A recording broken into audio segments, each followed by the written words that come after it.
নমস্কার বন্ধুরা, জ্যোৎস্না রীতিকথায় আইটি নতুন পর্বে তোমাদের সকলকে স্বাগত জানাই। বন্ধুরা, শিবের প্রিয় মাস শ্রাবণ মাস। এখন শ্রাবণ মাস চলছে এবং শ্রাবণ মাসে অনেকেই শিব পুজো করে থাকে। শ্রাবণ মাসে শিব মন্দিরে একটা সৌন্দর্য দেখার মতন থাকে। শিবলিঙ্গের সামনে 3 বার হাতে তালি দিতে দেখা যায়। তবে বন্ধুরা, তোমরা কখনো খেয়াল করে দেখেছো যে কেন এই 3 বার হাতে তালি দেয়? এই হাতে তালি দেওয়ার অর্থটা কি? যদি না ভেবে থাকো তাহলে চলো আজকের পর্বে আমরা এই নিয়ে আলোচনা করি। যদি আজকের পর্বটি তোমাদের ভালো লাগে তাহলে সবার কাছে শেয়ার করে দেবে, লাইক করে দেবে, আর পাশে যে বেল আইকনটা রয়েছে তাতে প্রেস করে রাখবে যাতে পরবর্তী ভিডিও নোটিফিকেশন তোমাদের কাছে আগে পৌঁছে যায়। তাহলে চলো আজকের পর্বটি শুরু করা যাক। স্কিপ করো না বন্ধুরা, যে কোনো উৎসবেই মন্দিরের সৌন্দর্য দেখার মতো থাকে।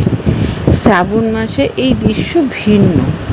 এই সময় সারা দেশে শিব মন্দিরে ভক্তদের ভিড় জমে যায়। মানুষকে রীতিমতো শিবের পুজো করতে দেখা যায়। একই সাথে তোমরা নিশ্চয়ই অনেক সময় দেখেছো লোককে শিবলিঙ্গের সামনে 3 বার হাতে তালি দিতে।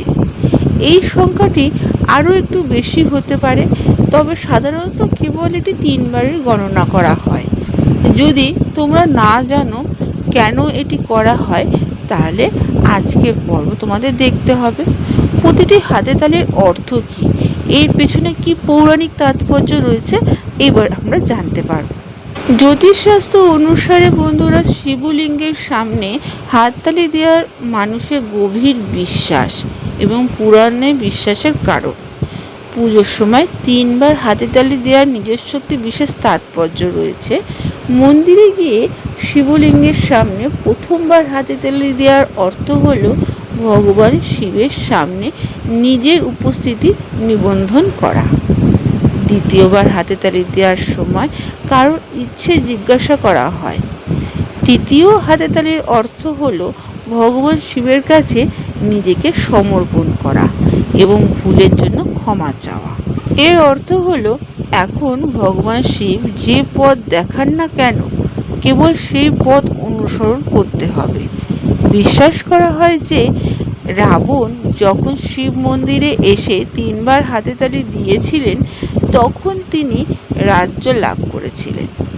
এমন পরিস্থিতিতে 3 বার হাতে তালি দেওয়ার পেছনে অনেক কারণ আছে বন্ধুরা, তাই এই কারণটা তোমরা জেনে রাখো।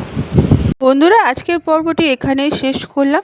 এতক্ষণ আমার ভিডিওটি দেখার জন্য ও শোনার জন্য তোমাদের অসংখ্য ধন্যবাদ।